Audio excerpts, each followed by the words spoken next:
Hey there, I'm Richard Byrne, and welcome to episode number 14. Or is it 14? Episode number 14 of the Practical EdTech Podcast. Now, if you are watching the video version of this, and you're looking at my eye, no, I haven't been crying. I've had a little sty or a little infection in my bottom eyelid, and that's why I look this way. So anyway, that fun personal note, let's jump into today's podcast and some news and notes from the world of EdTech, some cool things that have happened in the last week. So, first of all, there is a cool new Google Slides add-on called Slido, or Slido, I'm not sure, Slido, and its really neat capability is that you can create and manage polls inside of your Google Slides. Now, there are other tools out there that do the same thing. What's really great about this is that all the poll results appear on a slide without you having to toggle back and forth between presentation mode and edit mode. You have to toggle between any kind of external website. You can stay right in your Google Slides and all the polling results just populate right there. Much better than Google Slides built-in Q&A feature, which requires you to pop up a different window and back and forth. So check that out. It's a really cool little tool. You can manage all your polls right from within your Google Slides. So give that a try. It's called Slido. You'll find it where you find the rest of Google Slides add-ons. Speaking of Google, Google had a big hardware event this week where they unveiled the new version of the Pixel phone, Pixel 4, new earbuds, new Pixelbook / Chromebook, and of all of that, probably the coolest feature for me, or well, what I think is the coolest feature in all of that, is that you now have a capability with Pixel 4 and soon on other Android devices for real-time transcription of any audio or video or any video that contains audio. Has a real-time transcription tool. So that's kind of neat. It's available for Pixel 4 right now. Google says it'll be available for Pixel 3 soon, and they're working with other manufacturers to make it available on other Android phones. Speaking of Google news, there is another little Google update. And I promise this is the last Google thing I'll talk about today. Last Google update I'll give you for the day. You can now customize the text size and position of captions in your Google Slides. About this time last year, Google introduced a real-time captioning tool for Google Slides presentations. When you're in the full screen mode for Google Slides, you can use the real-time captioning tool and it will automatically caption it. This little update lets you position those captions and choose the size of those captions. So that's great. All right. On my blog this week, I shared a couple of neat little resources for social studies teachers or geography teachers. I guess geography falls in the social studies category. The first one is from the National Park Service. I've shared this in the past, and I was prompted to share it again on Sunday after driving through Mount Hood National Forest on Saturday. The National Park Service Media Gallery has more than 100,000 pictures that you can download for free. Most of them are in the public domain. If they're not in the public domain, they're Creative Commons licensed. You pick a national park or a national forest, you will find a picture for it. They also have a lot of videos, thousands of videos that are also in the public domain that you can download, again, about various national parks and national forests and National Park Service activities. So I just mentioned Mount Hood. The reason I was out near Mount Hood is that I spoke at the Oregon Shape Conference, which is a phys ed and health education conference. Spoke there last Saturday. Had a great time. Beautiful drive from Portland down to Bend and back up to Portland again, which is why I ended up going through Mount Hood National Forest. While I was there, I learned about a fun new game, or new to me game, called Paddle Slam. Paddle Slam, like slam but with a Z. Paddle Slam. What it is basically, it's a 4-player game. You play with pickleball paddles, these wooden paddles, and a pickleball ball, or a tennis ball. I guess you can play with a tennis ball too. And the idea is that you pass the ball to your teammate. Your teammate then sets you up, and you're supposed to slam it down through this big cone. And you get points for getting it through the cone, or points for knocking it off of the cone. It's a fun game. Great game to play outside their kids, or I guess play in the gym. Fun little game. Check that out. Paddle Slam. You'll find it at paddleslam.com. I'll bring it up on the screen for those of you watching the video. So paddleslam.com is the name of the tool. You can get it on Amazon. You can go to their website. You'll find it kicking around in one of those places. All right. So, some other little updates and neat things. I teased last week, there's Paddle Slam. I teased last week that I'm going to have Mike Tollefson from Microsoft on the podcast, and we're actually going to record the podcast on Tuesday, talking about some of the many accessibility features that Microsoft offers, particularly Immersive Reader, which is expanding all the time and is now available in Nearpod. And speaking of Mike, he published this week a comprehensive slide presentation all about increasing accessibility through the use of Microsoft's various products. You can find that presentation at bit.ly/INCMSFT. So bit.ly.com/IncMSFT, Inc. Microsoft, basically. And it's, I think, 130 slides. He has 108 slides are in there. So it's a lot to cover in there. I've seen Mike give that presentation in the past. It's a great presentation. So if you're interested at all in accessibility features that Microsoft offers, or even not even if you're a Microsoft user, just interested in some accessibility ideas, great presentation to look through. Eric Kurtz, who I also mentioned on last week's podcast, has a great little Google Doc template for creating Halloween rebus stories.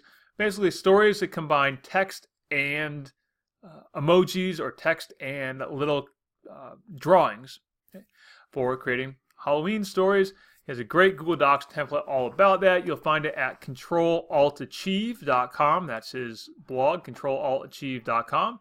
And you can go and check out the Halloween rebus stories with emojis and Google Docs. He published it last year, but it's still very relevant for this year. Halloween hasn't changed that much since last year. I don't think it's changed at all, actually. All right. And the last little news and notes update I want to share with you. I stumbled across this morning when I was shopping for new shoes. That's what I do when I get up at 5 a.m. before my daughters get up. Shopping for a new pair of shoes for school. New school shoes for me. Yay! So, while I was doing that, I discovered that Zappos and Moose Jaw, the two retailers I was shopping on, Zappos and Moose Jaw both offer 10% discounts to teachers. The Zappos discount is really easy to get. All you have to do is provide your school-issued email address, and you'll get 10% off whatever you order. So that saved me $13 this morning when I was buying my new school shoes. And Moose Jaw offers the same discount. Moose Jaw, by the way, if you're not familiar with it, offers shoes and clothes, but really does a lot of outdoor goods. So if you're looking for ski jackets, ski stuff, that sort of thing, or hiking clothes, or outdoor apparel, Moose Jaw is a good place. Now, Moose Jaw's discount's a little trickier to get because they use a service that's called ID.me that will request not only your school-issued email address, but you also have to sync up either your teaching license or some other credentials that prove that you're actually a teacher. I don't blame them for doing that. I'm just a little bit nervous about giving up too much information to an online retailer just to get a 10% discount. That's just me. So, but the Zappos one was quick and easy to get, and I got it this morning. Saved me $13. Okay. So speaking of my new school shoes and my new school job, some reflections from this week in my computer science classroom. It was a short week for us. We didn't have school on Monday because it was Indigenous Peoples Day here in Maine. That's what we now call Columbus Day officially. This year we now call it Indigenous Peoples Day. And so we had the day off on Monday, so it was a short week. And it was even shorter because on Wednesday we had mandatory PSAT testing, which was pretty much a pain in the butt for everyone involved in it. Because it basically threw off the whole day, and that I actually didn't see any of my students that day. I didn't see any of my own students that day. I had some other students, but I didn't see any of my own students that day. And that seems to be par for the course right now. So, some other thoughts and reflections from computer science, my computer science job this week. It turns out when you teach computer science, some people think that you're the person they should take all their broken computers and printers to. That's not the case. We actually have an IT department that handles that stuff, that handles maintenance of staff equipment. So I came in one day to find a couple of random monitors and computers in my room that I hadn't put there. Someone left a note and said, "Can you help us with this?" Take it down to IT. So, along those notes, this is just something I kind of thought about today and a little bit yesterday as well. I've got kids working in groups right now, in part because of what we're doing. I find that it's better for them to problem solve together rather than being all alone. So my sophomore group is a computer repair class, and my freshman group is a more of a programming class, and then my juniors and seniors are doing some sumo bots work right now. So they're doing some programming around that. And I've found that with all these groups that I've got some kids who want to work by themselves all the time because they don't want to put up with their classmates. And then I've got others who always want to work with other people because they don't want to do as much work or take the risks.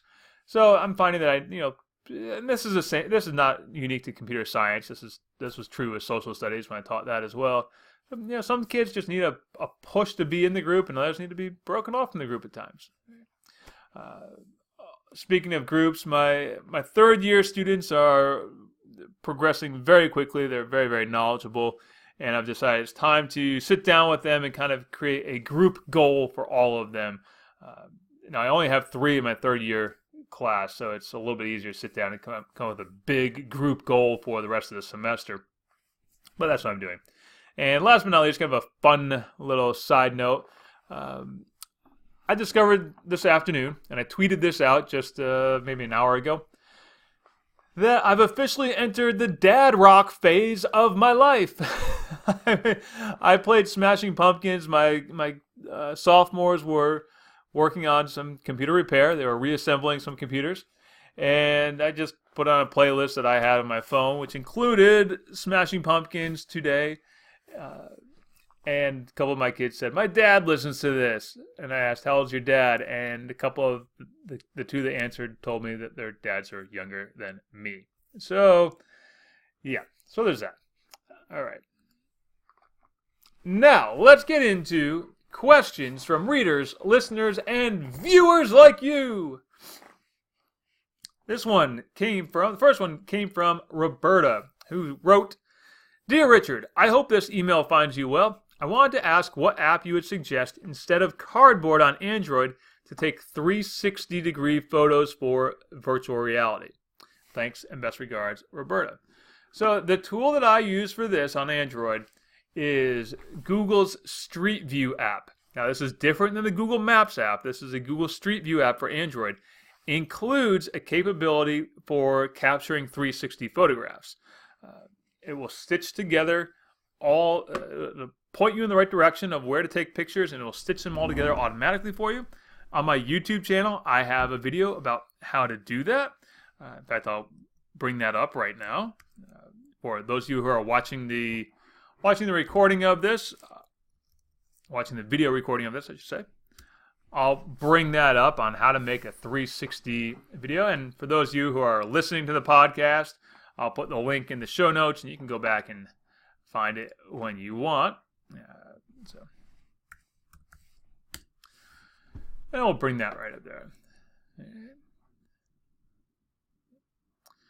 So, there it is. How to create virtual reality panoramas. I have it right there.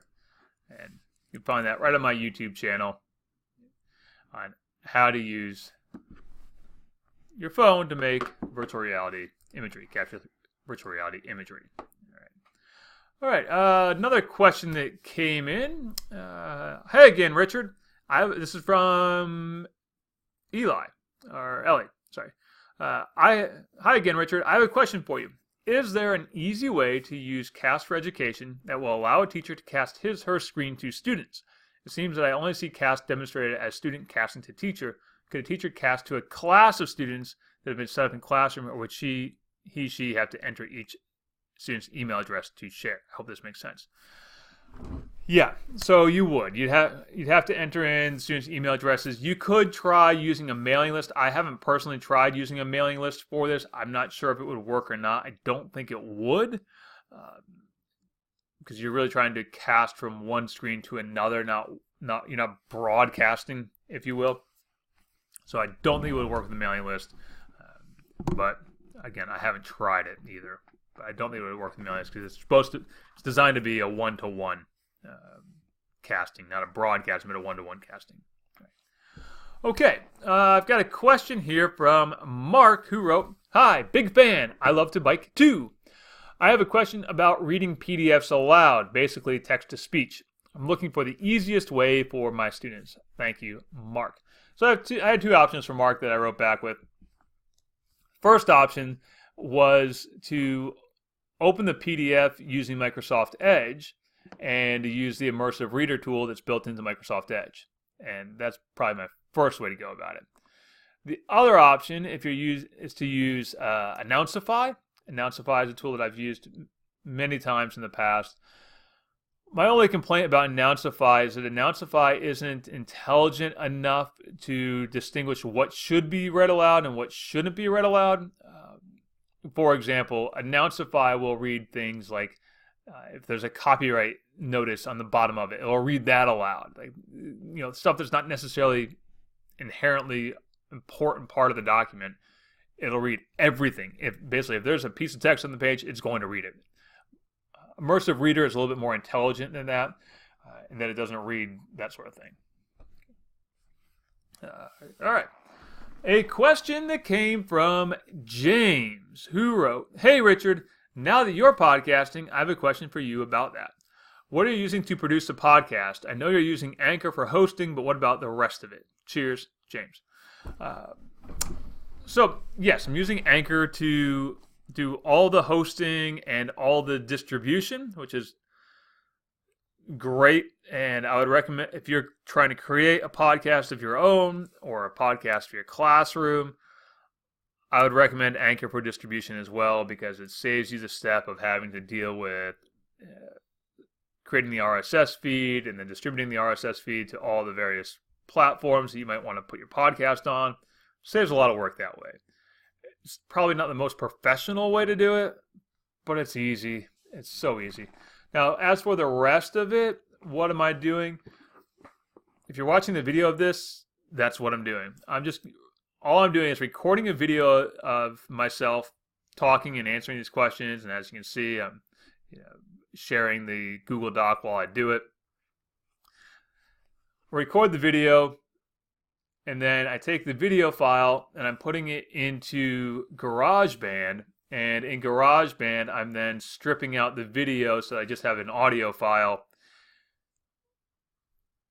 And then taking that and turning it into an MP3 file and uploading it to Anchor.fm. Anchor.fm does have some built-in transition tools that you can throw in little transition sounds at the beginning and end of the segment or the beginning and end of the broadcast. The other thing about Anchor that's nice is that you could, if you wanted to, upload 2 or 3 different MP3 files and put them all together as one final podcast episode and then just have them play back to back to back. So you can do that.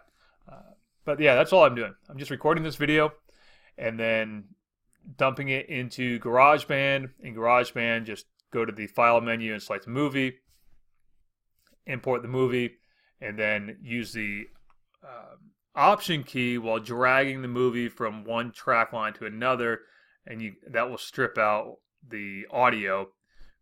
Then just publish that as a new MP3 file. And that's it. That's how I'm doing it. Kind of easy peasy. That's really all I'm doing with it. And I did make a video about that, actually. I made a video about that a couple weeks ago. So check that out. It's again on my YouTube channel. And finally, the last question I have in advance for the day came from Anne, who wrote, this is kind of a long one, so bear with me. Anne wrote, "Love all your Google tips. I'm hoping you can help me out with another one. I have a teacher who wants to create a system for organizing a classroom reference catalog that has a mix of digital and physical materials.